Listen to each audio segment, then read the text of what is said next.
नमस्कार दोस्तों, रोमा की आवाज़ में आपका स्वागत है। आज की हमारी कहानी का नाम है पिता का सम्मान।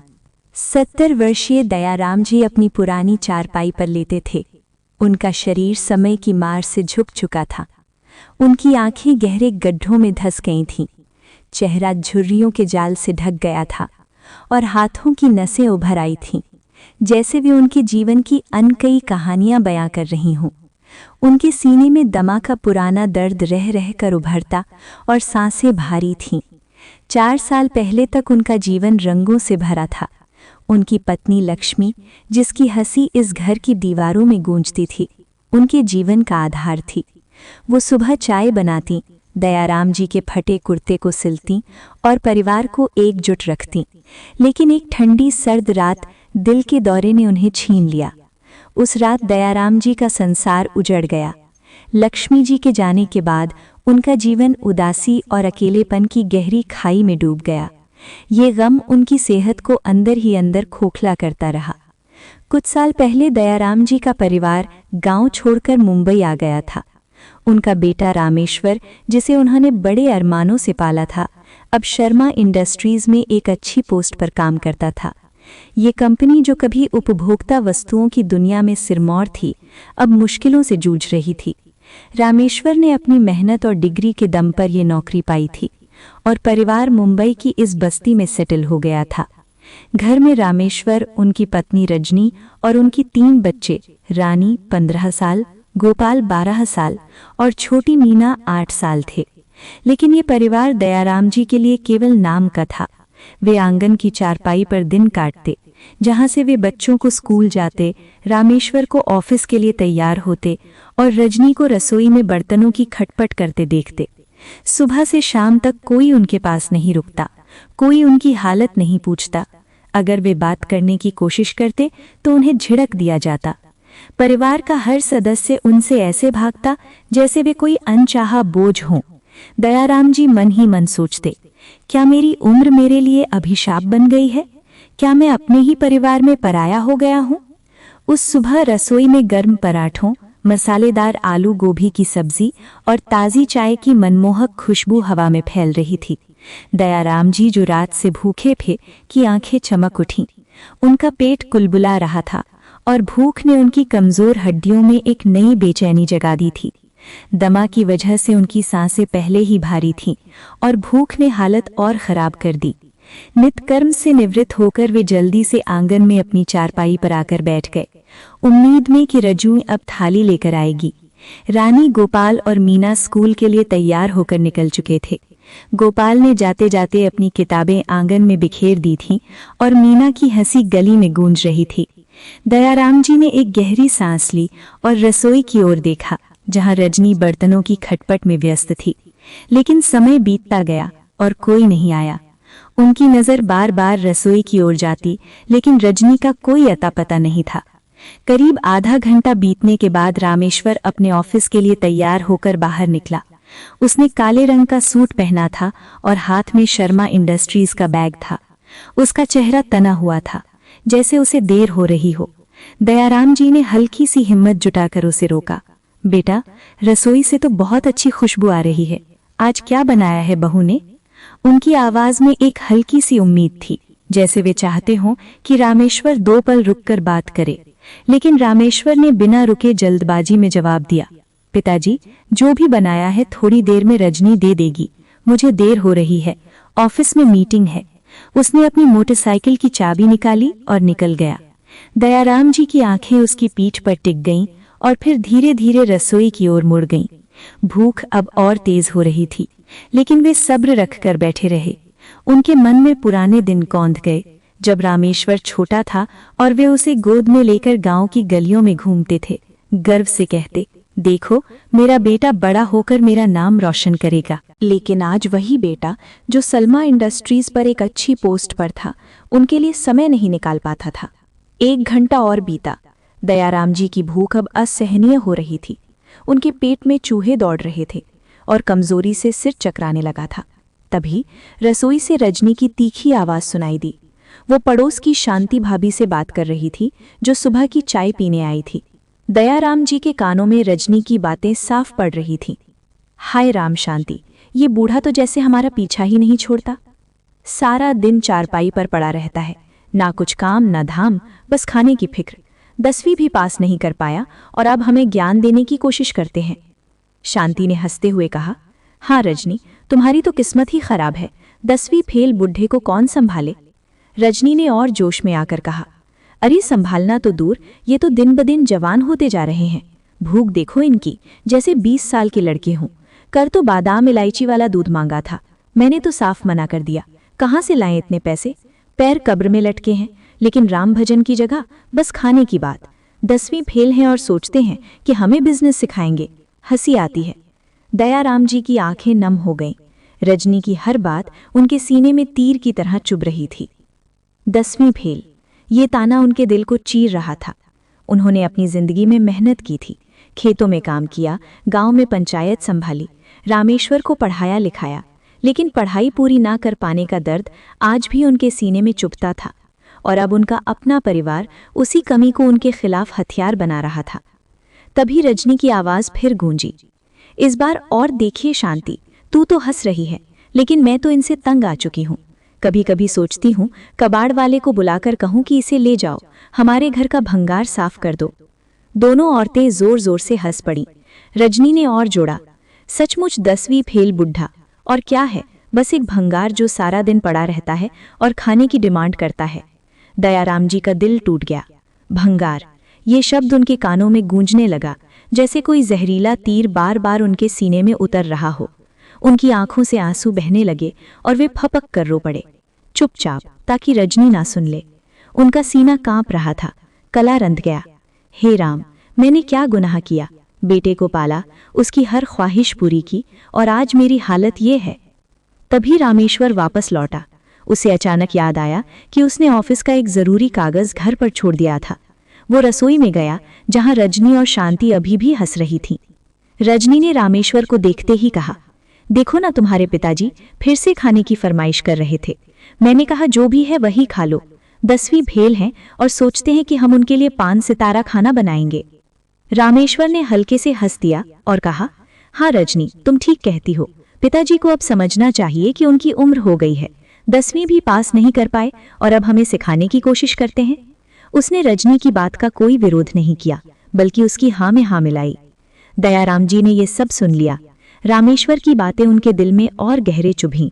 उनका अपना बेटा, जिसके लिए उन्होंने अपनी जिंदगी कुर्बान कर दी थी, अब उनकी कम पढ़ाई का मजाक उड़ा रहा था। वे चुप रहे, लेकिन उनके आंसू रुक नहीं रहे थे। रजनी थाली लेकर बाहर आई और चारपाई के पास पटक दी। थाली में सिर्फ 2 सादी रोटियां और रात की बासी दाल थी। लो बाबा, खा लो। सुबह से रसोई की ओर ताक रहे थे ना, ये लो, यही है तुम्हारे लिए। उसका लहजा तीखा था, जैसे वो कोई एहसान कर रही हो। दयाराम जी ने थाली की ओर देखा। वो खुशबू जो रसोई से आ रही थी, इस थाली में कहीं नहीं थी। भूख के बावजूद उनका मन खाना खाने को नहीं हुआ। फिर भी कमजोरी से बचने के लिए उन्होंने रोटी का एक टुकड़ा तोड़ा और मुंह में डाला। स्वाद ऐसा था जैसे वे रेत चबा रहे हों।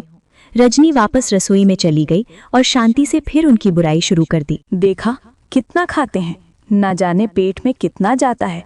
हमारे पास तो बच्चों की फीस के भी पैसे नहीं, और ये है कि बस खाने की फरमाइश करते रहते हैं। 10वीं फेल है और ऊपर से इतने नखरे। दयाराम जी ने खाना छोड़ दिया और चारपाई पर लेट गए।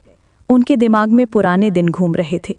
एक समय था जब गांव में उनका रुतबा था, लोग उनके पास सलाह लेने आते। बेटा बहू उनके सामने ऊंची आवाज नहीं करते। वे भी घर के मुखिया थे, हर फैसला उनका। लेकिन बुढ़ापे और पत्नी के जाने ने सब छीन लिया।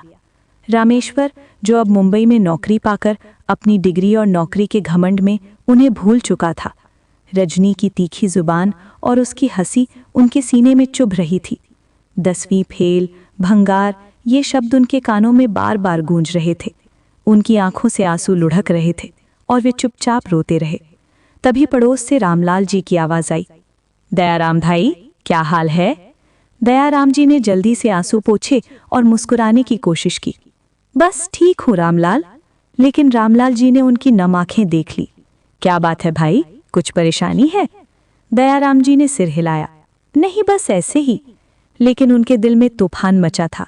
रजनी की कड़वी बातें, रामेश्वर की चुप्पी और बार बार लगने वाला 10वीं फेज का ताना उनके आत्मसम्मान को कुचल रहा था। वे सोचने लगे, क्या मैं सचमुच इस घर के लिए भंगार हो गया हूँ? उनकी रजनी की बातें, 10वीं फेल, भंगार, उनके कानों में बार बार गूंज रही थीं।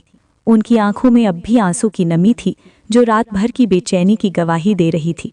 दयाराम जी आंगन की अपनी पुरानी चारपाई पर लेटे थे, लेकिन नींद उनके पास से कोसों दूर थी। उनका पेट भूख से खुलबुला रहा था और दमा की वजह से सांसें भारी थीं। रात का खाना, जो सिर्फ 2 सादी रोटियां और बासी दाल थी, उनके शरीर को ताकत देने में नाकाम रहा था। भूख का दर्द अब उनके सीने में दमा के दर्द से मिल गया था और दोनों मिलकर उन्हें अंदर ही अंदर तोड़ रहे थे। सुबह की हवा में रसोई से फिर से एक मनमोहक खुशबू आई। ये खुशबू पिछले दिन से भी ज्यादा तीव्र थी। गरम पूरी, मसालेदार चने की सब्जी और शायद ताज़ी अदरक वाली चाय। दयाराम जी की भूख ने एक बार फिर से सिर उठाया। उनका पेट ऐसा मचल रहा था जैसे कोई भूखा जानवर उनके भीतर छटपटा रहा हो। उनकी कमजोर हड्डियां थरथरा रही थीं और सिर में चक्कर आने लगे थे। उन्होंने धीरे से उठकर चारपाई पर बैठने की कोशिश की, लेकिन कमजोरी ने उनके हाथ पैर ढीले कर दिए। फिर भी वे रसोई की ओर देखते रहे, उम्मीद में कि शायद रजनी आज कुछ अच्छा खाना लाएगी। लेकिन मन में एक डर भी था, कल की तरह फिर वही बासी दाल और सादी रोटी न मिले। रानी, गोपाल और मीना स्कूल के लिए तैयार हो रहे थे। रानी अपनी किताबें समेट रही थी, गोपाल अपने जूतों के फीते बांध रहा था और मीना अपनी स्कूल ड्रेस में इधर उधर भाग रही थी। दयाराम जी ने रानी को पास बुलाया। बेटे, अपनी माँ से कहना कि दादाजी को कुछ खाने को दे दो, सुबह से कुछ नहीं खाया।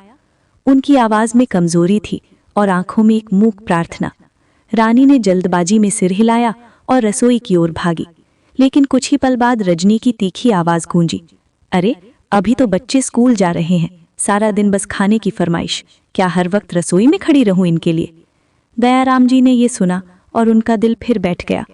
रानी वापस आई और बिना कुछ कहे अपने स्कूल बैग उठाकर निकल गई। दयाराम जी चुपचाप चारपाई पर बैठे रहे, लेकिन भूख का दर्द अब और तेज हो गया था। उनके पेट में ऐंठन होने लगी और सिर में चक्कर तेज हो गए। करीब आधा घंटा और बीता। रामेश्वर अपने ऑफिस के लिए तैयार होकर बाहर निकला।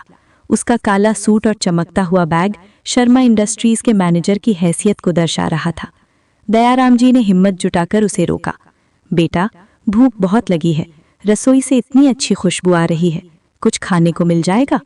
उनकी आवाज में कमजोरी और विनती थी। रामेश्वर ने जल्दबाजी में देखा और कहा, पिताजी, रजनी अभी बच्चों को तैयार कर रही है, थोड़ा इंतजार कर लो, वो दे देगी, मुझे ऑफिस के लिए देर हो रही है। उसने बिना रुके मोटरसाइकिल स्टार्ट की और चला गया। दयाराम जी की आंखें उसकी पीठ पर टिकी रहीं और फिर धीरे धीरे रसोई की ओर मुड़ गई। भूख अब उनके शरीर को तोड़ रही थी। उनकी सांसें उखड़ रही थीं और दमा का दर्द बढ़ रहा था। उन्होंने अपने पुराने इन्हेलर को जेब से निकाला, लेकिन वो खाली था। एक गहरी सांस लेने की कोशिश की, लेकिन सांस अटक गई और खांसी का दौरा शुरू हो गया। खांसी इतनी तेज थी कि उनकी आंखें लाल हो गईं और सीना दुखने लगा। तभी रसोई से रजनी की आवाज फिर गूंजी। वो अपनी माँ से बात कर रही थी। अरे मम्मी, ये बूढ़ा तो मेरी जान खा रहा है, सुबह से बस खाने की फरमाइशें। 10वीं फेल हैं और सोचते हैं कि हम इनके लिए 5 सितारा होटल खोल दें। कल तो बादाम इलायची वाला दूध मांगा था, सुनकर हंसी आ गई। कहाँ से लाएं इतने पैसे? पैर कब्र में लटके हैं और भूख जवान होती जा रही है। उधर से रजनी की माँ ने हंसते हुए कहा, हाँ रजनी, तुम तो फंस गई। 10वीं फेल बूढ़े को संभालना कोई आसान काम नहीं है। हाँ मम्मी, सारा दिन चारपाई पर पड़ा रहता है, बस खाने की डिमांड करता है। दोनों औरतें जोर जोर से हंस पड़ी। दयाराम जी ने ये सब सुना और उनके दिल में एक तीखा दर्द उठा। आंसू उनकी झुर्रियों भरे गालों पर लुढ़क रहे थे और गला रुंध गया। हे राम, क्या मैं सचमुच इनके लिए मेरी जिंदगी की कोई कीमत नहीं? भूख का दर्द अब असहनीय हो गया था। दयाराम जी ने चारपाई पर लेटने की कोशिश की, लेकिन पेट की ऐंठन ने उन्हें बेचैन कर दिया। उनकी नजर बार बार रसोई की ओर जा रही थी, लेकिन रजनी का कोई अता पता नहीं था। तभी खांसी का एक और दौरा शुरू हुआ। वे खांसते खांसते थक गए और सीना दबाकर बैठ गए। तभी रजनी थाली लेकर बाहर आई।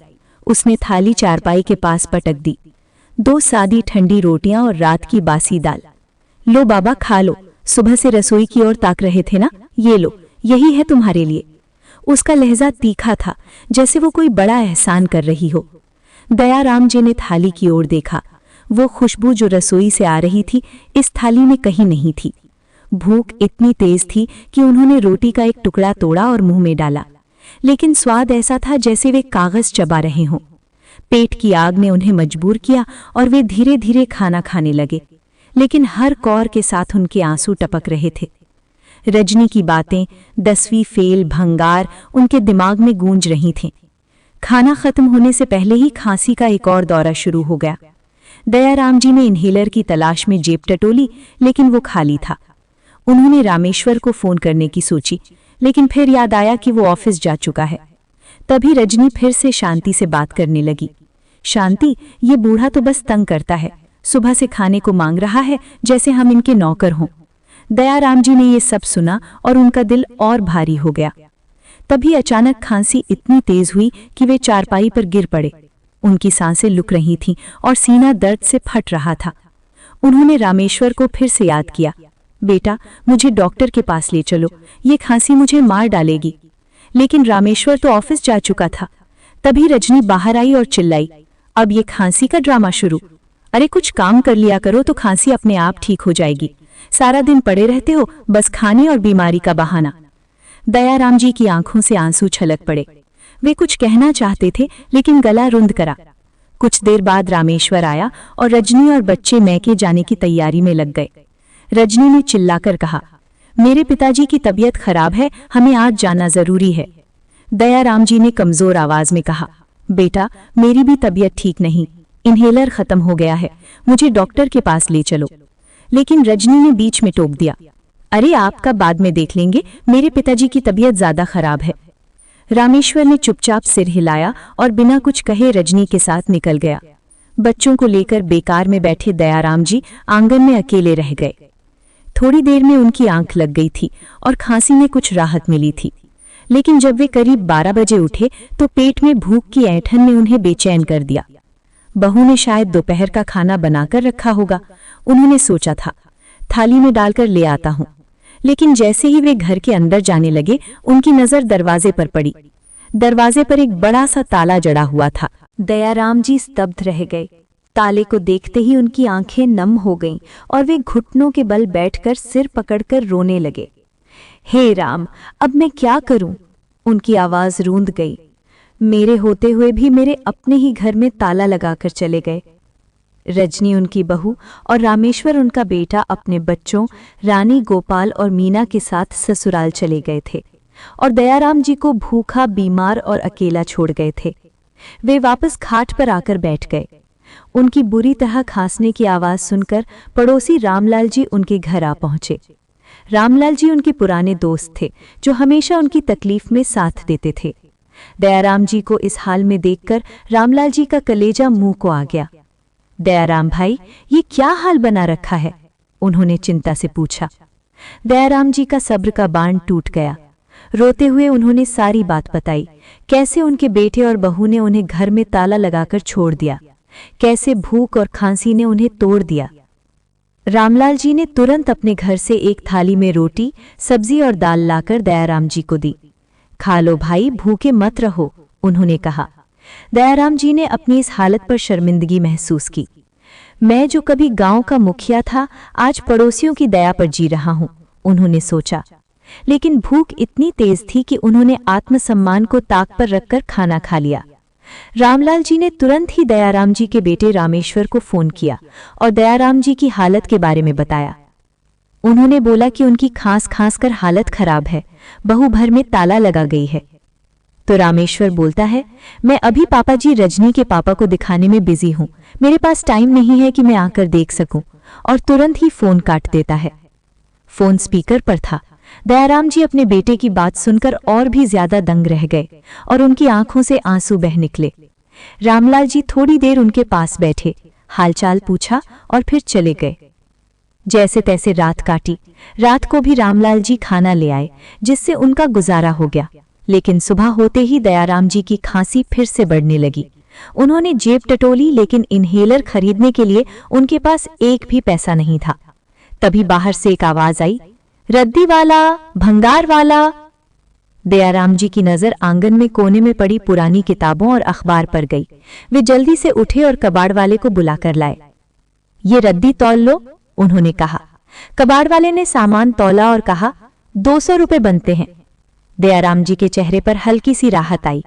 चलो इतने में इन्हेलर तो आ ही जाएगा, उन्होंने सोचा। लेकिन तभी रामेश्वर और रजनी घर लौट आए। रजनी ने दयाराम जी को रद्दी बेचते देखा और गुस्से से तिलमिला उठी। अच्छा, तो अब आप हमारे पीछे चोरी भी करने लगे, उसने तीखे स्वर में कहा।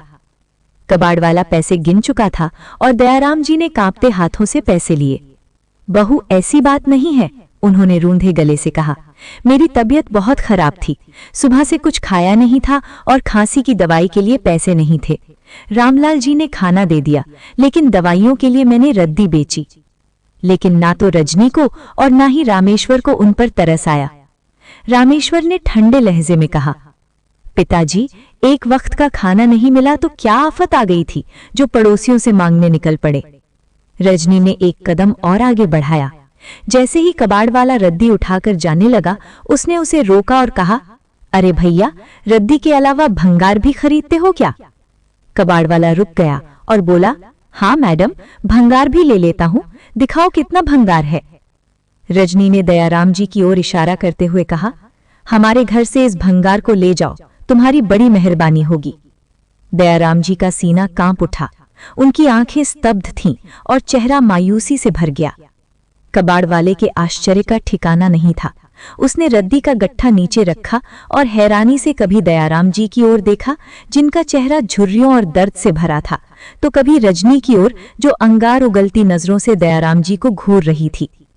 मैडम, ये आप कैसी बात कर रही हैं? कबाड़ वाले ने हाथ जोड़ते हुए कहा, यह आपके पिताजी हैं, कोई भंगार नहीं। मैं तो रद्दी और भंगार खरीदता हूँ। इतना कहकर वो शर्मिंदगी भरी नजरों से दयाराम जी को देखता हुआ चला गया। रामेश्वर और रजनी अपने कमरे में चले गए, लेकिन दयाराम जी अभी तक स्तब्ध थे। मेरी अपने मुझे भंगार कह रहे हैं, उन्होंने मन ही मन सोचा। मैं जो गांव की जमीन बेचकर उनके लिए ये घर लाया, आज उनके लिए बोझ बन गया। उनकी आंखों से आंसू बह रहे थे और दिल टूट चुका था। उस रात उन्होंने ठान लिया कि वे इस अपमान को और नहीं सहेंगे। भूख ने उनके शरीर को तोड़ा और अपमान ने उनके आत्मसम्मान को। उस रात उन्होंने ठान लिया वे इस घर को छोड़कर जाएंगे। वे अपनी पोटली बांधने लगे और अंधेरे में निकलने का फैसला किया। भूख, खांसी और अपमान का दर्द उनके साथ था, लेकिन उनके भीतर एक चिंगारी अभी बाकी थी। भूख और खांसी ने उनके शरीर को तोड़ा था, लेकिन सबसे ज्यादा दर्द उन्हें अपने बेटे और बहू के तानों ने दिया था। रात का अंधेरा अभी पूरी तरह नहीं छटा था जब दयाराम जी ने अपनी पोटली बांधी और अपने घर से निकल पड़े। मुंबई का वो छोटा सा मकान, जो कभी गांव की मिट्टी और चूने से बना घर और खेत को बेचकर बना था, अब उनके लिए सिर्फ एक ताली का प्रतीक बन चुका था।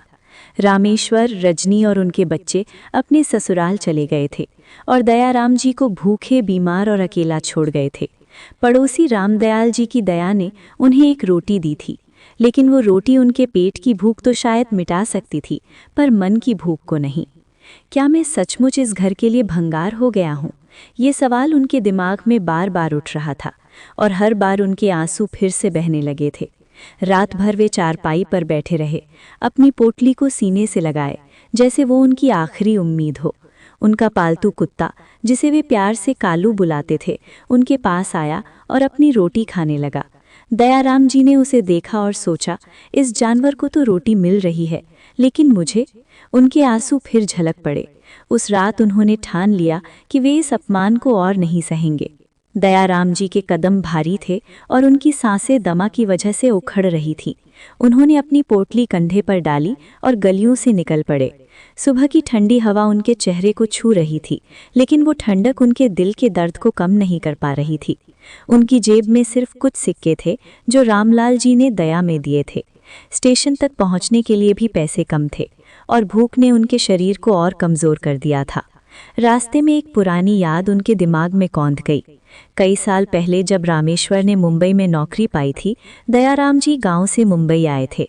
उन्होंने अपने बेटे को उस चमकदार इमारत के गेट पर देखा था, सूट पहने, गर्व से सीना ताने। उस दिन उनकी आंखों में खुशी के आंसू थे। मेरा बेटा, मेरा रामेश्वर, उन्होंने गर्व से कहा था। लेकिन अब वही बेटा उन्हें 10वीं फेल कहकर ताने मारता था। उस याद ने उनके दिल में फिर से एक टीस उठाई और उनकी आंखें नम हो गईं। रेलवे स्टेशन पर भीड़ थी। लोग अपने अपने काम पर जा रहे थे और ट्रेनों की सीटियां हवा में गूंज रही थीं। दयाराम जी ने अपनी जेब टटोली, लेकिन टिकट लेने के लिए पैसे नहीं थे। तभी एक पुराना दोस्त जो स्टेशन पर कुली का काम करता था, उन्हें देखकर पास आया। दयाराम भाई, ये क्या हाल बना रखा है, कहाँ जा रहे हो? उसने चिंता से पूछा। दयाराम जी ने अपनी पोटली को और कसकर पकड़ा और कमजोर आवाज में कहा, बस कहीं दूर, शायद अपनी जिंदगी को फिर से शुरू करने। उनकी आवाज में थकान थी, लेकिन आंखों में एक चमक थी। कुली ने उनकी हालत देखी और बिना कुछ कहे उन्हें ट्रेन में बिठा दिया। टिकट की चिंता मत करो भाई, मैं देख लूंगा, उसने कहा। दयाराम जी ने उसकी ओर देखा और उनकी आंखों में कृतज्ञता के आंसू छलक आए। रामलाल हो या तू, मेरे अपने तो पराए हो गए, लेकिन पराए ही मेरे अपने बन रहे हैं, उन्होंने मन ही मन सोचा। ट्रेन की खिड़की से बाहर देखते हुए दयाराम जी का मन अतीत और वर्तमान के बीच झूल रहा था। मुंबई की चमकदार इमारतें, ट्रैफिक की आवाज़ें और लोगों की भागदौड़ उन्हें याद दिला रही थी कि ये शहर सपनों का शहर है, लेकिन उनके लिए ये अब तक सिर्फ अपमान और दर्द का शहर रहा था। ट्रेन जब बांद्रा कुर्ला कॉम्प्लेक्स के पास रुकी तो दयाराम जी उतर गए, लेकिन जैसे ही वे स्टेशन से बाहर निकले, एक अजीब सा असमंजस उनके मन में उठा। अब मैं क्या करूं, कहाँ जाऊं? उनके पास कोई ठिकाना नहीं था, ना पैसे, ना कोई परिचित। भूख और खांसी ने उनके शरीर को और कमजोर कर दिया था। वे धीरे धीरे चलते हुए एक सड़क के किनारे पहुंचे, जहां एक पुराना बरगद का पेड़ था। उसकी छांव में उन्होंने अपनी पोटली रखी और जमीन पर बैठ गए। सड़क पर गाड़ियों की आवाज़ें, रिक्शों की घंटियां और लोगों की चहल पहल उनके चारों ओर थे, लेकिन दयाराम जी अकेले थे। उनकी आंखें सामने बनी इंडस्ट्रीज की चमकदार इमारत की ओर उठी, जो दूर से दिख रही थी। पहली रात सड़क पर ही बीती। दयाराम जी ने अपनी पोटली को सराहने रखा और बरगद के पेड़ के नीचे सो गए। ठंडी हवा ने उनके शरीर को और से हरा दिया और खांसी का एक दौरा फिर से शुरू हुआ। वे खांसते खांसते लड़खड़ा गए और उनकी सांसें उखड़ने लगीं। उन्होंने अपनी जेब से पुराना इन्हेलर निकाला, लेकिन वो खाली था। हे राम, अब मैं क्या करूं? उन्होंने आसमान की ओर देखा और उनकी आंखों से आंसू बहने लगे। भूख ने उनके पेट में ऐंठन पैदा कर दी थी और कमजोरी ने उनके शरीर को थका दिया था। सड़क पर चलते हुए एक भिखारी ने उन्हें देखा और अपनी रोटी का एक टुकड़ा उन्हें दे दिया। दयाराम जी ने उसे कांपते हाथों से लिया और कहा, बेटा तेरा शुक्रिया। लेकिन रोटी खाते हुए उनके आंसू रुक नहीं रहे थे। मैं, जो कभी गांव का मुखिया था, आज सड़क पर भीख मांगने की हालत में हूं, उन्होंने सोचा। दिन बीतते गए, लेकिन दयाराम जी का असमंजस कम नहीं हुआ। वे हर सुबह बरगद के पेड़ के नीचे जागते, अपनी पोटली को कंधे पर टालते और सड़क के उस पार बनी इंडस्ट्रीज के गेट की ओर देखते, लेकिन हर बार उनकी हिम्मत टूट जाती। मैं एक 10वीं फेल बूढ़ा वहां नौकरी मांगने जाऊं, क्या वे मुझे गंभीरता से लेंगे? ये सवाल उनके मन में बार बार उठता। वे दिन भर सड़कों पर भटकते, कभी फुटपाथ पर बैठकर लोगों को देखते, कभी किसी दुकान के बाहर खड़े होकर चाय की खुशबू सूंघते। भूख उनका पीछा नहीं छोड़ रही थी। एक दिन एक चाय वाले ने उनकी हालत देखकर उन्हें एक कप चाय और एक बिस्किट दे दिया। बाबा, ये लो, खा लो, उसने कहा। दयाराम जी ने चाय का घूंट लिया और बिस्किट का एक टुकड़ा मुंह में डाला। स्वाद ऐसा था जैसे उनकी माँ की रोटी, लेकिन हर कौर के साथ उनके आंसू बह रहे थे। लक्ष्मी, तुम होती तो मुझे इस हाल में नहीं देखती, उन्होंने अपने लॉकेट को छूते हुए सोचा। रातें सड़क पर ही बीत रही थीं। कभी वे बरगद के पेड़ के नीचे सोते, कभी किसी दुकान के बाहर, जहां रात को ताला लग जाता था। ठंडी सड़क उनके लिए बिस्तर थी और पोटली उनका तकिया। खांसी के दौरे रात को और तेज हो जाते और कई बार वे खांसते खांसते जमीन पर गिर पड़ते। एक रात बारिश शुरू हो गई। दयाराम जी एक दुकान की छत के नीचे खड़े रहे, लेकिन बारिश की बूंदें उनकी धोती को भिगो रही थीं। उनकी सांसें उखड़ रही थीं और भूख ने उनके शरीर को और कमजोर कर दिया था। हे राम, क्या मेरी जिंदगी अब यही है? उन्होंने रोते हुए सोचा। लेकिन तभी उनकी नज़र फिर उस इंडस्ट्रीज की इमारत पर पड़ी जो दूर से चमक रही थी। नहीं, मैं हार नहीं मानूंगा, उन्होंने ठान लिया। कई दिन सड़कों पर भटकने के बाद दयाराम जी ने फैसला किया कि वे बिना कुछ किए नहीं रह सकते। दयाराम जी को समझ में नहीं आ रहा था कि वो क्या करें, क्योंकि उनके पास पैसे तो थे ही नहीं। वो कुछ सोच में पड़ गए। तभी उनकी नजर अपने हाथ पर गई। वो अपने हाथों में एक चांदी का कड़ा डाले रहते थे। उनकी नजर उस कड़े पर टिक गई। उनकी आंखों में उस कड़े को देखकर एक चमक आ गई और वे धीरे धीरे लोगों से पूछते हुए सुनार की दुकान पर गए। उन्होंने वो चांदी का कड़ा बेच दिया और उससे जो रुपए प्राप्त हुए उनसे उन्होंने एक छोटी सी चाय की छपरी शुरू करने का विचार किया। शर्मा इंडस्ट्रीज की फैक्ट्री के पास एक कोने में, जहां ट्रक ड्राइवर और मजदूर आते जाते थे, उन्होंने एक छोटा सा स्टोव, एक केतली और कुछ पुराने कप खरीदे। पहले दिन उनकी छपरी पर कोई नहीं आया। दयाराम जी ने चाय बनाई, लेकिन उनकी सांसें दमा की वजह से उखड़ रही थीं। भूख ने उनके शरीर को और कमजोर कर दिया था और चाय की केतली को उठाने में भी उनके हाथ कांप रहे थे। लेकिन दूसरे दिन एक ट्रक ड्राइवर ने उनकी छपरी पर रुककर चाय मांगी। बाबा, तुम्हारी चाय में कुछ बात है, उसने कहा। दयाराम जी ने मुस्कुराने की कोशिश की, लेकिन उनकी आंखें नम थीं। धीरे धीरे उनकी छपरी पर लोग आने लगे। मजदूर, ड्राइवर और आसपास के दुकानदार उनकी चाय पीने लगे। दयाराम जी की तेज नज़र और मेहनती स्वभाव ने उन्हें लोगों का प्यार दिलाया। लेकिन हर रात जब वे अपनी छपरी बंद करते और सड़क के किनारे सोने जाते, उनकी आंखों में वही सवाल था, मैं ये क्यों कर रहा हूँ? क्या मेरी जिंदगी बस यही है? दयाराम जी की छपरी शर्मा इंडस्ट्रीज के गेट के ठीक सामने थी। दिन भर चाय बनाते हुए वे फैक्ट्री की गतिविधियों पर नजर रखने लगे। उनकी तेज नज़र ने छोटी छोटी कमियां पकड़ लीं। वे देखते कि ट्रक बिना चेकिंग के आ जा रहे हैं, गार्ड्स लापरवाही बरत रहे हैं और गोदामों की छतें टूटी हुई थीं। एक दिन एक ट्रक ड्राइवर ने उनकी छपरी पर चाय पीते हुए कहा, बाबा, इस फैक्ट्री में चोरी बहुत होती है, डीजल चुराया जाता है और मैनेजरों को पता भी नहीं। दयाराम जी ने ये सुना और सोचने लगे, अगर ये छोटी छोटी चीज़ें ठीक हो जाएं तो ये कंपनी फिर से चमक सकती है। उन्होंने मन ही मन कहा। उनकी छपरी पर आने वाले मजदूरों ने भी बताया कि मशीनें पुरानी हैं और प्रोडक्शन हर दिन रुकता है। दयाराम जी ने ये सब नोट किया। उनकी आंखों में एक नई चमक थी। शायद यही मेरा मौका है, उन्होंने सोचा। लेकिन भूख और खांसी उनका पीछा नहीं छोड़ रही थी। एक रात जब वे अपनी छपरी बंद कर रहे थे, खांसी का एक भयानक दौरा शुरू हुआ। वे खांसते खांसते जमीन पर गिर पड़े। एक मजदूर ने उन्हें उठाया और पानी पिलाया। बाबा, तुम्हारी तबीयत ठीक नहीं है, डॉक्टर के पास जाओ, उसने कहा। दयाराम जी ने अपनी जेब टटोली, लेकिन उनके पास सिर्फ कुछ सिक्के थे जो चाय बेचकर कमाए थे। डॉक्टर के लिए पैसे कहाँ से लाऊं, उन्होंने सोचा। तभी उनकी नज़र फिर शर्मा इंडस्ट्रीज की इमारत पर पड़ी। नहीं, मुझे वहां जाना होगा, मुझे नौकरी मांगनी होगी।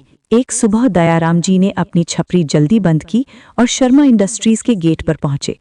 उनकी धोती मैली थी, कुर्ता फटा हुआ और सिर पर पुरानी पगड़ी। उनकी झुर्रियों भरा चेहरा और थकी हुई आंखें उनकी उम्र को बयां कर रही थीं, लेकिन उनकी आंखों में एक चमक थी। गेट पर सिक्योरिटी गार्ड ने उन्हें रोका। बाबा, ये कोई मंदिर नहीं है, ये बड़ी कंपनी है। शर्मा साहब से मिलना है, अपॉइंटमेंट चाहिए। उसका लहजा तीखा था और चेहरे पर हंसी थी। दयाराम जी ने शांत स्वर में कहा, मुझे बस एक बार उनसे बात करनी है, मैं नौकरी मांगने आया हूँ। गार्ड ने जोर से हंस दिया। नौकरी? इस उम्र में, और वो भी शर्मा इंडस्ट्रीज में? बाबा, जाओ अपनी चाय की दुकान संभालो। दयाराम जी के दिल में फिर वही ताना गूंजा, 10वीं फेल, भंगार। लेकिन उन्होंने हार नहीं मानी। वे गेट के पास खड़े रहे, अपनी पोटली को सीने से लगाए। सूरज ऊपर चढ़ रहा था और उनकी भूख फिर से जाग उठी। खांसी का एक दौरा शुरू हुआ और वे खांसते खांसते लड़खड़ा गए। गार्ड ने उन्हें देखा, लेकिन कोई मदद नहीं की। दयाराम जी ने गेट के पास एक पत्थर पर बैठने की कोशिश की। उनकी सांसें उखड़ रही थीं और पेट की भूख अब असहनीय हो रही थी। उन्होंने अपनी पोटली खोली और उसमें से एक पुराना बिस्किट निकाला। बिस्किट सूखा और बेस्वाद था, लेकिन उन्होंने उसे चबाया जैसे वो कोई अमृत हो। हर कौर के साथ उनके आंसू बह रहे थे। दिन ढलने लगा, गार्ड बदल गए, लेकिन दयाराम जी टस से मस न हुए। वे गेट के पास खड़े रहे और अगले दिन फिर आए। एक हफ्ता बीत गया, उनकी भूख और खांसी बढ़ती गई, लेकिन उनकी हिम्मत नहीं टूटी। हर दिन वे सुबह से शाम तक गेट पर खड़े रहते और गार्ड्स उनका मजाक उड़ाते। देखो, चाय वाला बाबा फिर आ गया, लगता है शर्मा साहब का पीए बनना चाहता है, एक गार्ड ने हंसते हुए कहा। दयाराम जी चुप रहे, लेकिन उनकी आंखों में एक आस थी। वे जानते थे कि रामेश्वर इस कंपनी में मैनेजर है, लेकिन उन्होंने उसका नाम नहीं लिया।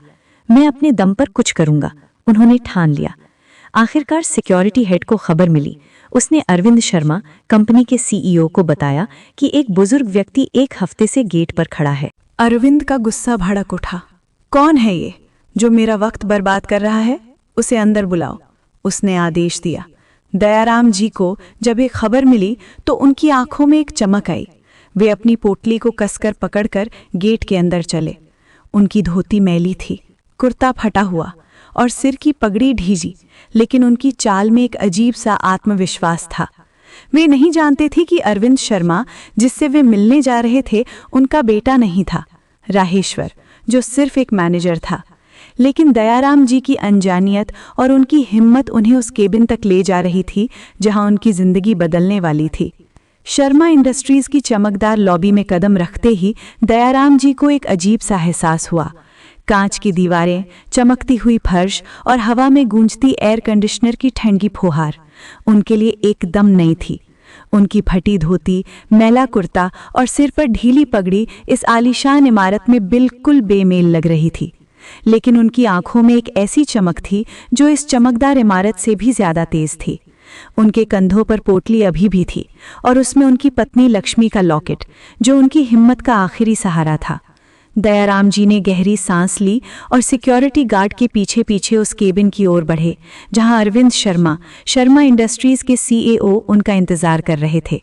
उनके कदम भारी थे, दमा की वजह से सांसें उखड़ रही थी और भूख ने उनके शरीर को कमजोर कर रखा था। लेकिन उनके दिल में एक आग जल रही थी, आत्मसम्मान की आग, जो रजनी और रामेश्वर के तानों ने और भड़का दी थी। 10वीं फेज, भंगार, ये शब्द उनके कानों में गूंज रहे थे, लेकिन अब वे इन्हें अपनी ताकत बनाने के लिए तैयार थे। लॉबी में कर्मचारियों की चहल पहल थी। कुछ सूट बूट में फाइलें लिए इधर उधर भाग रहे थे, कुछ अपनी कॉफी के कप के लिए गपशप में मगन थे। दयाराम जी को देखकर कुछ कर्मचारियों ने हल्की सी हंसी छुपाई, जैसे वे कोई अनचाहा मेहमान हो। एक युवा कर्मचारी ने अपने साथी से घुसपुसाते हुए कहा, ये बूढ़ा यहाँ क्या करने आया है? लगता है गलती से गलत जगह चला आया। दयाराम जी ने ये सुना, लेकिन उनकी नजरें सीधे आगे थीं। उन्होंने अपने लॉकेट को जेब में छिपाया और मन ही मन कहा, लक्ष्मी, तुम यहाँ भी हो, मुझे हिम्मत देना। उनकी आंखें नम थीं, लेकिन चेहरा दृढ़ था। सिक्योरिटी गार्ड ने उन्हें एक बड़े आलीशान केबिन के सामने लाकर खड़ा कर दिया। दरवाजे पर अरविंद शर्मा, सीईओ लिखा था। गार्ड ने दरवाजा खटखटाया और अंदर से एक भारी आवाज आई, आने दो। दयाराम जी ने गहरी सांस ली और अंदर कदम रखा। केबिन की सजावट उनके लिए एक नया संसार थी। महंगे लकड़ी के फर्नीचर, दीवारों पर पुरस्कारों की तस्वीरें और एक बड़ी मेज जिसके पीछे अरविंद शर्मा बैठे थे। अरविंद का चेहरा गुस्से से तमतमाया हुआ था। उनके सामने कुछ फाइलें रखी थीं और उनकी आंखों में अधीरता थी। कौन हो तुम और मेरा वक्त क्यों बर्बाद कर रहे हो? अरविंद ने तीखे लहजे में पूछा। दयाराम जी ने अपनी पोटली को कंधे से उतारा और शांत स्वर में कहा, साहब, मेरा नाम दयाराम है, मैं नौकरी मांगने आया हूँ। अरविंद की भौएं तन गई। उन्होंने दयाराम जी को सिर से पांव तक देखा, उनकी मैली धोती, फटा कुर्ता और थका हुआ चेहरा। फिर एक ठहाका लगाया, नौकरी? तुम इस उम्र में, और वो भी मेरी कंपनी में? तुम्हारी उम्र क्या है और डिग्री? उनका लहजा तीखा था, जैसे वे दयाराम जी का मजाक उड़ा रहे हों। दयाराम जी ने बिना डरे स्पष्ट स्वर में जवाब दिया, साहब, मैं 70 साल का हूँ और मैं 10वीं फेल हूँ। ये सुनकर अरविंद का गुस्सा और भड़क गया।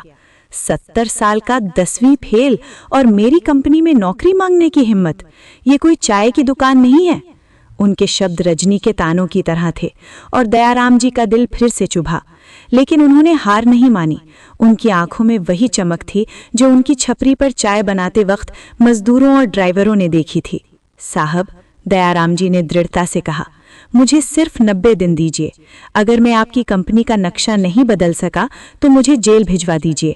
मैं खुद पुलिस को कहूंगा कि मैंने आपके साथ धोखा किया। उनकी आवाज में एक अजीब सा आत्मविश्वास था जो अरविंद को हैरान कर गया। अरविंद ने अपनी कुर्सी पर पीछे झुकते हुए पूछा, तुम्हें क्यों लगता है कि तुम वो कर सकते हो जो मेरे लाखों की तनख्वाह लेने वाले मैनेजर नहीं कर पा रहे? दयाराम जी ने बिना डरे जवाब दिया। क्योंकि आपके मैनेजर कंपनी को किताबों और मीटिंग से देखते हैं और मैं उसे जिंदगी के अनुभव से देखता हूँ। दयाराम जी की बातें सुनकर अरविंद स्तब्ध रह गए और मन ही मन सोचा कि इसको एक मौका देने में कोई हर्ज नहीं है। उनकी तेज नज़र और अनुभव ने अरविंद को अपनी जवानी की याद दिला दी, जब उन्होंने भी बिना डिग्री के सिर्फ जुनून के दम पर ये कंपनी खड़ी की थी। लेकिन अरविंद को ये नहीं पता था कि सामने खड़ा ये बुजुर्ग व्यक्ति रामेश्वर का पिता था। दयाराम जी ने अपनी पहचान छुपाई थी क्योंकि वे अपने दम पर कुछ करना चाहते थे। अरविंद ने गहरी सांस ली और कहा, ठीक है, मैं तुम्हें 90 दिन का मौका देता हूँ। तुम्हारी तनख्वाह 10,000 रुपये महीना होगी, कोई पद नहीं, कोई केबिन नहीं, तुम सिर्फ एक ऑब्जर्वर हो। कंपनी में कहीं भी जा सकते हो, किसी से भी बात कर सकते हो।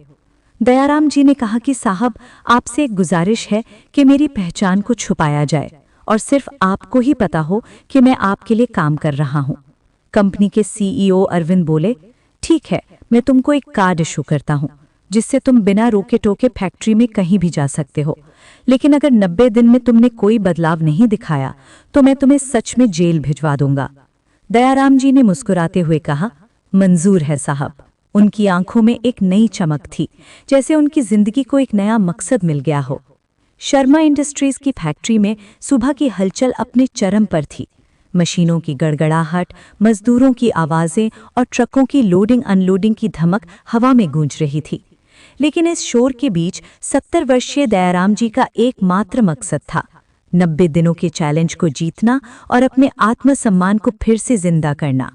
उनकी फटी धोती और मैला कुर्ता अब भी उनके साथ था, लेकिन उनकी आंखों में एक ऐसी चमक थी जो किसी डिग्री और उम्र के परे थी। उनकी जेब में लक्ष्मी का तावे का लॉकेट था, जो उनकी हिम्मत का आखिरी सहारा था।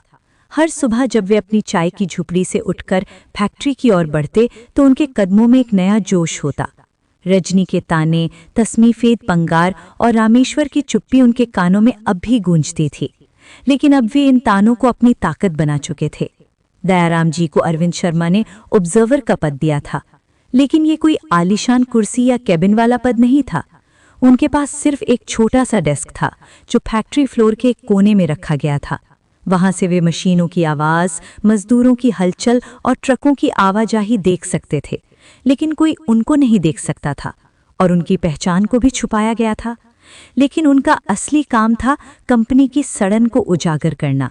उनकी तेज नज़र ने पहले ही डीजल की चोरी, गोदाम की बदहाली और राजा बिस्किट की कम बिक्री जैसी कमियों को पकड़ लिया था। अब उनके पास मौका था इन कमियों को ठीक करने का और ये साबित करने का कि उम्र और डिग्री से ज़्यादा अनुभव और मेहनत मायने रखती है। लेकिन इस राह में एक नया खतरा उनकी प्रतीक्षा कर रहा था। कंपनी के कुछ लोग, जिनकी गड़बड़ियां दयाराम जी उजागर कर रहे थे, अब उनके दुश्मन बन चुके थे। पहले दिन जब दयाराम जी फैक्ट्री में पहुंचे तो गार्ड्स ने उन्हें देखकर फिर से हंसी उड़ाई। अरे, चाय वाला बाबा अफसर बन गया, एक गार्ड ने मजाक में कहा। दयाराम जी ने चुपचाप उनकी ओर देखा और मुस्कुराए।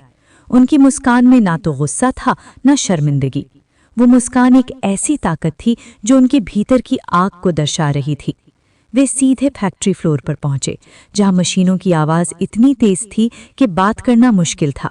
हवा में धूल और तेल की गंध थी और मजदूर अपने काम में मगन थे। लेकिन दयाराम जी ने गौर किया कि माहौल में एक अजीब सी उदासी थी। मजदूर चुपचाप काम कर रहे थे और मैनेजर अपने कैबिन में बैठे फाइलें देख रहे थे। वे एक मजदूर गोविंद के पास गए, जो पिछले दिनों उनसे बात कर चुका था। गोविंद मशीन की मरम्मत कर रहा था, लेकिन उसका चेहरा उदास था।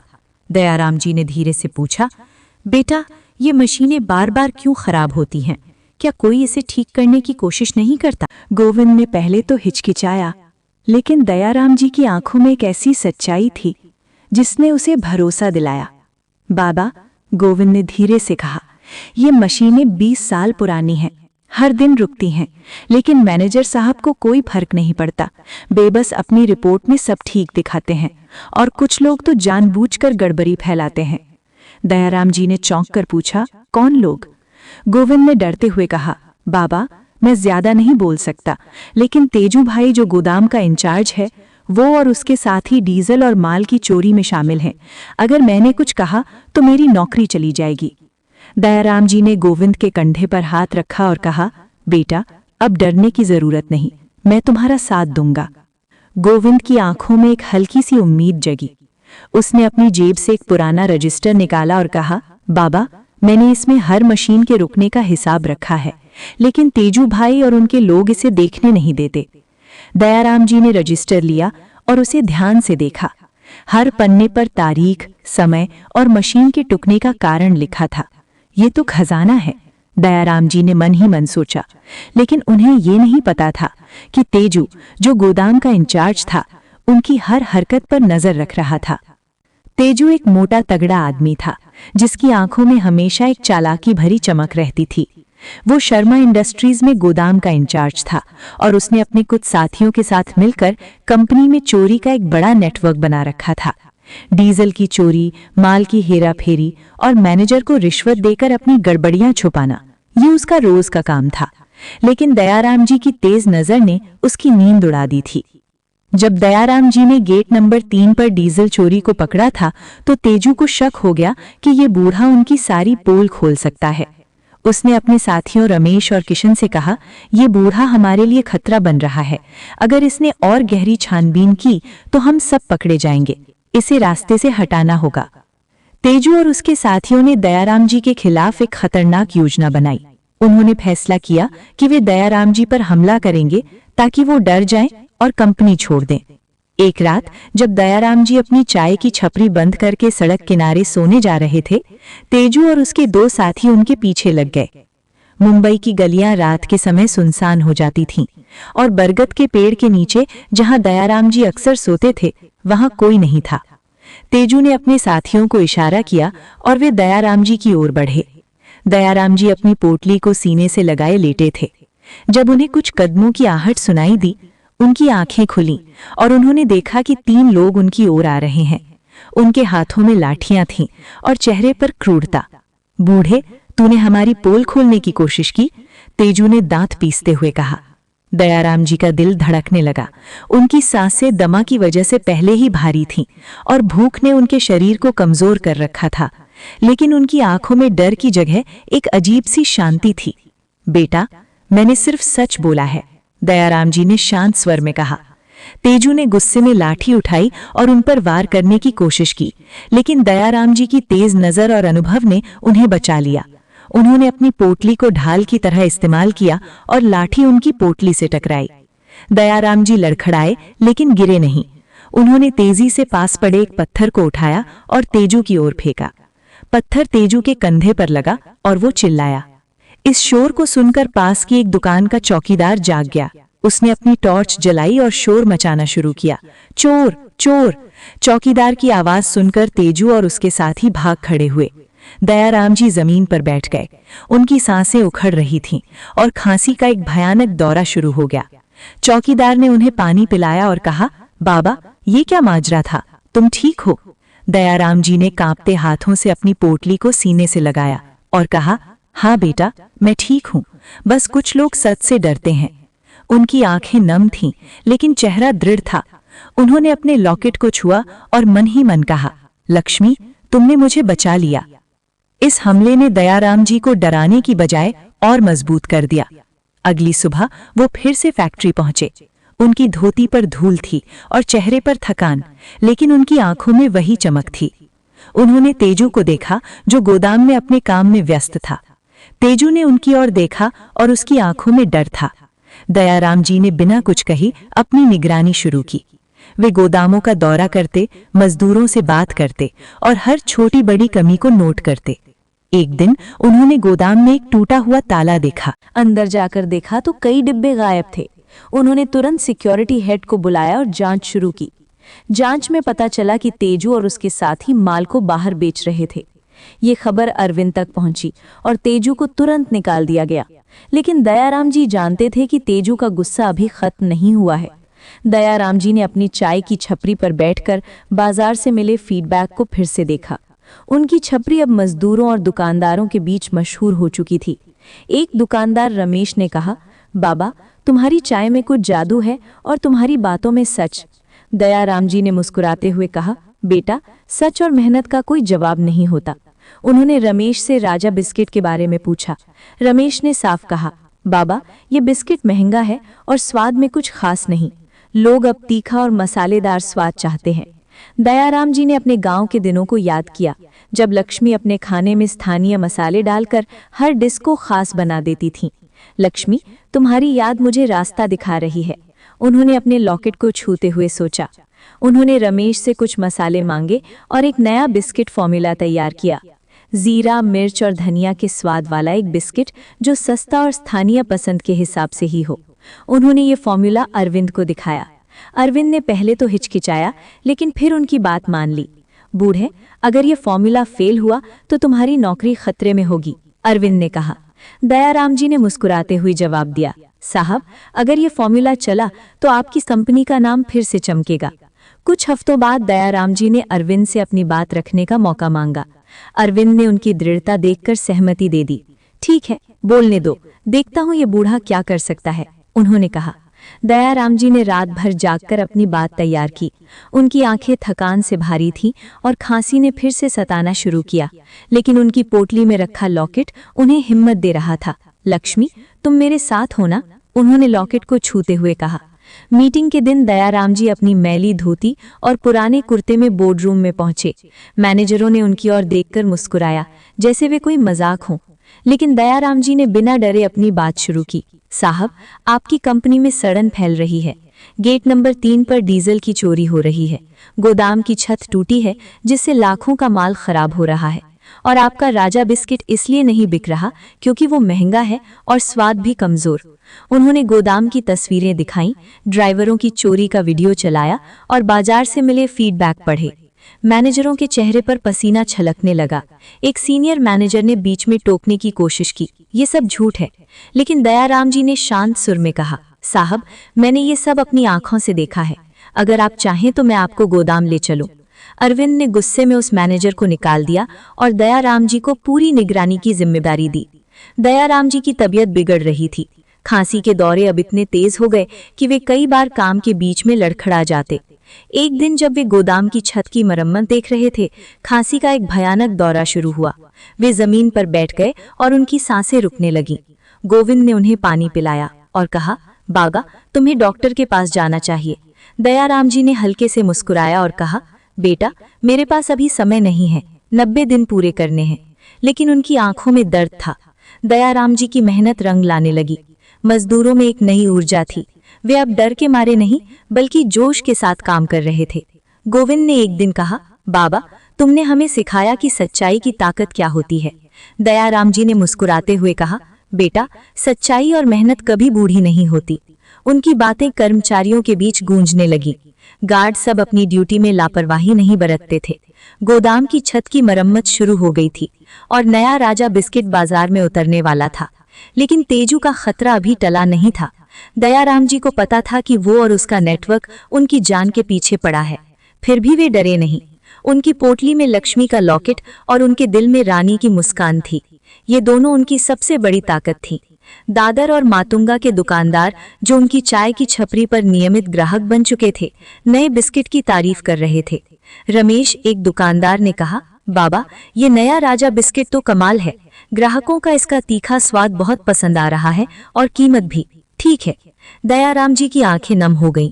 लक्ष्मी, तुम्हारी याद ने मुझे रास्ता दिखाया, उन्होंने अपने लॉकेट को छूते हुए मन ही मन कहा। रमेश ने उनकी ओर देखा और कहा, बाबा, तुम तो जादूगर हो। तुम्हारी चाय ने हमें जोड़ा और तुम्हारे बिस्किट ने बाजार जीत लिया। दयाराम जी ने हल्के से मुस्कुराया, लेकिन उनके दिल में एक दर्द था। अगर मेरे अपने भी मुझे ऐसा ही प्यार देते, उन्होंने सोचा। लेकिन शांति के इस माहौल में एक नया तूफान तैयार हो रहा था। तेजू, जिसे कंपनी से निकाल दिया गया था, अब और खतरनाक हो चुका था। उसका गुस्सा दयाराम जी पर था, जिन्होंने उसकी चोरी की पोल खोली थी। तेजू ने अपने कुछ पुराने साथियों रमेश और किशन के साथ मिलकर एक नया षड्यंत्र रचा। ये बूढ़ा हमारा सब कुछ बर्बाद कर देगा, तेजू ने एक रात अपनी गुप्त बैठक में कहा। हमें इसे हमेशा के लिए रास्ते से हटाना होगा। उसने फैसला किया कि वे दयाराम जी की चाय की छपरी पर हमला करेंगे, ताकि उनकी सारी मेहनत मिट्टी में मिल जाए। एक रात जब दयाराम जी अपनी छपरी बंद कर रहे थे, तेजू और उसके साथी फिर से आए। इस बार उनके हाथों में सिर्फ लाठियां नहीं, बल्कि एक पेट्रोल का कैन भी था। उनका इरादा था छपरी को आग लगाना और दयाराम जी को डराना, लेकिन दयाराम जी की तेज नजर ने फिर से उन्हें बचा लिया। उन्होंने दूर से तेजू को आते देख लिया। उनकी आंखें उखड़ रही थीं और खांसी का दौरा शुरू हो गया था, लेकिन उन्होंने हिम्मत नहीं हारी। उन्होंने अपनी छपरी के पास रखा एक पुराना लोहे का रड उठाया और तेजू के सामने खड़े हो गए। बेटा, ये क्या कर रहा है? उनकी आवाज में न तो डर था न कमजोरी। तेजू ने क्रूरता से हंसा और कहा, बूढ़े, तूने मेरी जिंदगी बर्बाद की, अब मैं तेरी छपरी चलाऊंगा। तेजू ने पेट्रोल छिड़कना शुरू किया, लेकिन तभी दयाराम जी ने रड से उसका हाथ पकड़ लिया। उनकी उम्र और कमजोरी के बावजूद उनके भीतर की ताकत ने तेजू को हैरान कर दिया। तभी पास की दुकानों के चौकीदार और कुछ मजदूर जो दयाराम जी की छपरी पर चाय पीने आते थे, शोर सुनकर दौड़ पड़े। बाबा को छोड़ दो, गोविंद ने चिल्लाते हुए तेजू पर झपट्टा मारा। तेजू और उसके साथी घबरा गए और भाग खड़े हुए। दयाराम जी जमीन पर बैठ गए। उनकी सांसें उखड़ रही थीं और खांसी ने फिर से सतारा शुरू कर दिया। गोविंद ने उन्हें पानी पिलाया और कहा, बाबा तुम ठीक हो? ये लोग तुम्हें क्यों निशाना बना रहे हैं?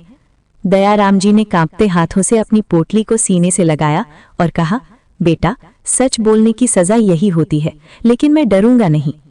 इस घटना की खबर अगली सुबह अरविंद तक पहुंची। उन्होंने दयाराम जी को अपने केबिन में बुलाया।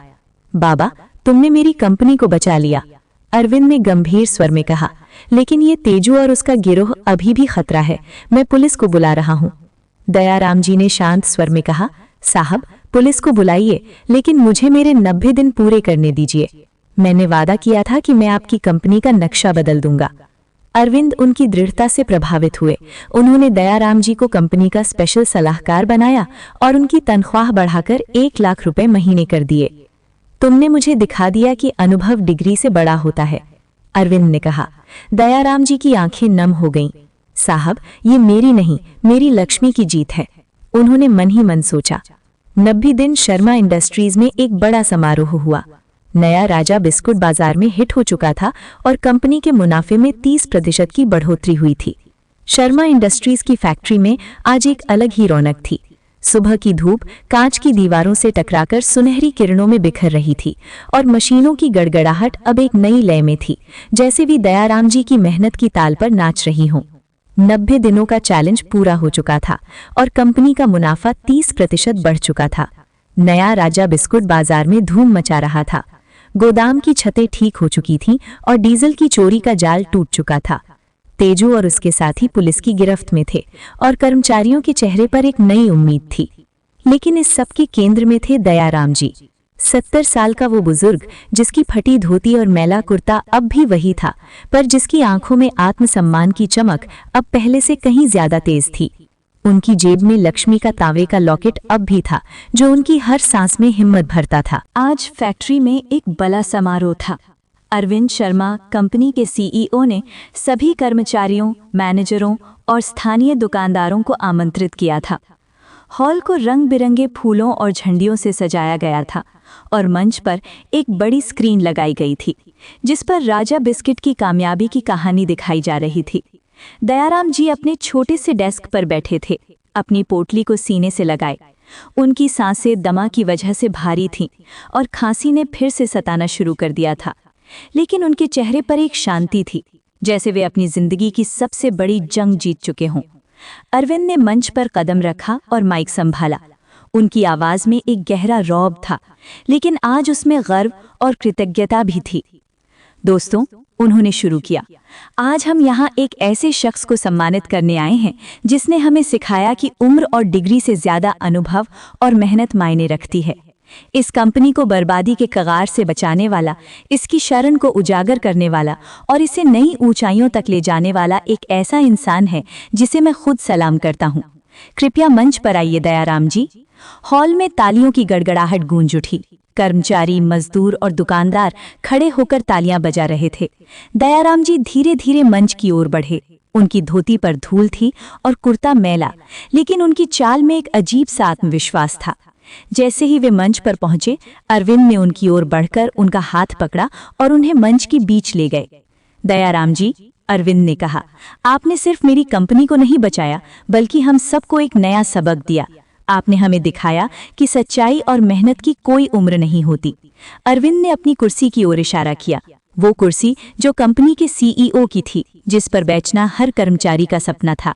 आज मैं चाहता हूं कि आप इस कुर्सी पर बैठें। ये सम्मान आपका हक है। हॉल में फिर से तालियां गूंजी। दयाराम जी ने हिचकते हुए कुर्सी की ओर देखा। उनकी आंखें नम थीं और मन में लक्ष्मी की तस्वीर उभर आई। लक्ष्मी, ये तुम्हारी जीत है, उन्होंने मन ही मन कहा। वे धीरे से कुर्सी पर बैठे। वो कुर्सी जो कभी उनके लिए एक असंभव सपना थी, आज उनकी मेहनत का प्रतीक बन चुकी थी। कर्मचारियों ने फिर से तालियां बजाईं और गोविंद, जो मंच के पास खड़ा था, की आंखें भी नम थीं। बाबा, तुमने कर दिखाया, उसने धीरे से कहा। तभी हॉल के दरवाजे पर हलचल हुई। रामेश्वर और रजनी अपने बच्चे रानी, गोपाल और मीना के साथ समारोह में पहुंचे। रामेश्वर को अरविंद ने विशेष रूप से बुलाया था, क्योंकि वो कंपनी का एक होनहार कर्मचारी था, लेकिन उसे ये नहीं पता था कि ये समारोह उसके पिता के सम्मान में है।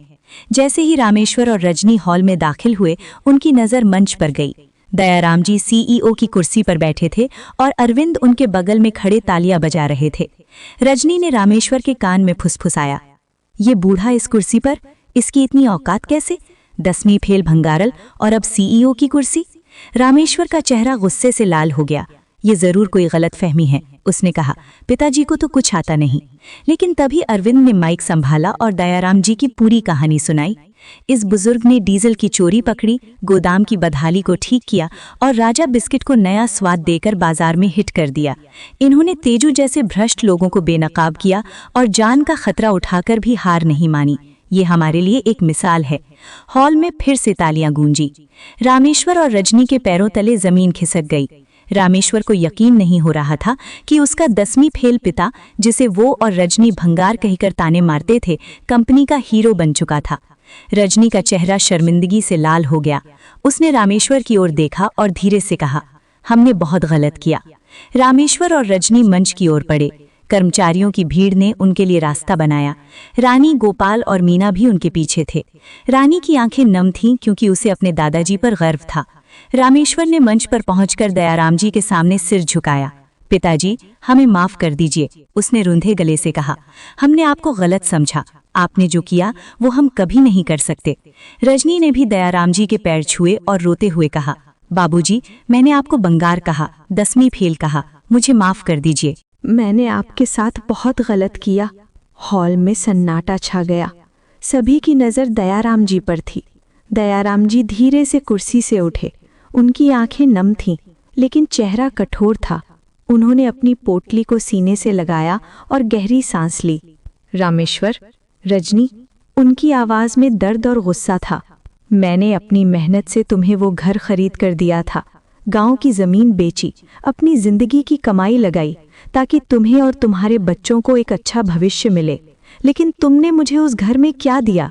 ताने, अपमान और भंगार की उपमा।